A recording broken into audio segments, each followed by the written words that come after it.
Saya sungguh terkejut Bung Rocky dengan argumentasi pemerintah yang disampaikan oleh Menko Perekonomian Airlangga Hartarto. Mereka menyatakan bahwa mereka tetap ngotot melaksanakan pemberlakuan PPN 12% itu karena katanya itu bukan mau mereka, bukan maunya pemerintah.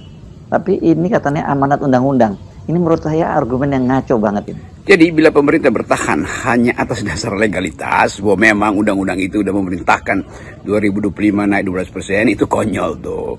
Jadi kesosialan manusia yang harusnya dipahami daily secara harian itu tidak dipahami.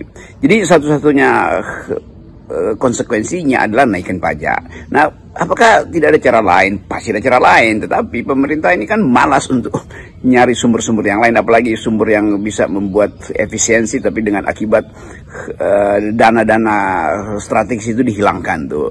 Kan bisa dihitung, ada siapa kemarin ada teman yang menghitung itu bahwa ya bisa dapat juga 70 atau 100 triliun dengan cara mengefisienkan sistem penarikan pajak itu sendiri, atau dengan memangkas beberapa bidang yang sebetulnya bisa dihemat. Kan semua itu ada pilihan, tetapi memang cara yang paling enak ya udah pukul rata aja tuh, naikin PPN. Jadi pemerintah yang tidak kreatif sebetulnya tuh, dan kita tahu banyak pemerintah yang bahkan di masa lalu yang bangkrut atau digulingkan hanya karena tidak paham suara penderitaan rakyat.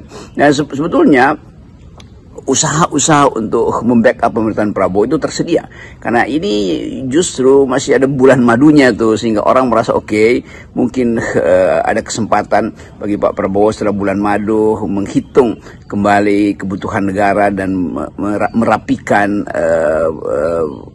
kabinetnya itu supaya pemborosan tidak banyak. Kan orang juga mulai berpikir bahwa loh, itu pajaknya itu dipakai untuk membiayai kabinet yang besar, yang 100 orang itu. Kan itu juga pertanyaan kritis yang harus dijawab oleh kabinet kan. Jadi Ibu Sri Mulyani harusnya juga menghitung hal-hal yang di luar variabel-variabel yang biasa ditetapkan untuk menaikkan PPN, kan itu intinya itu. Jadi apa yang sedang terjadi hari ini itu penanda bahwa rakyat mengambil sikap kritis terhadap pemerintah itu, entah dia pemerintahan Jokowi, pemerintahan Prabowo, tetapi bukan itu intinya. Intinya rakyat tidak bisa bayar pajak, dan kesulitan itu harusnya jadi poin utama untuk membayangkan penundaan atau bahkan pembatalan PPN itu kan. Dan orang mulai memberi perbandingan tuh, ya di sini di sekitar Asia itu ya pajak Singapura mungkin 7%, di tempat lain 9-10% tuh, di bawah 10% semua tuh.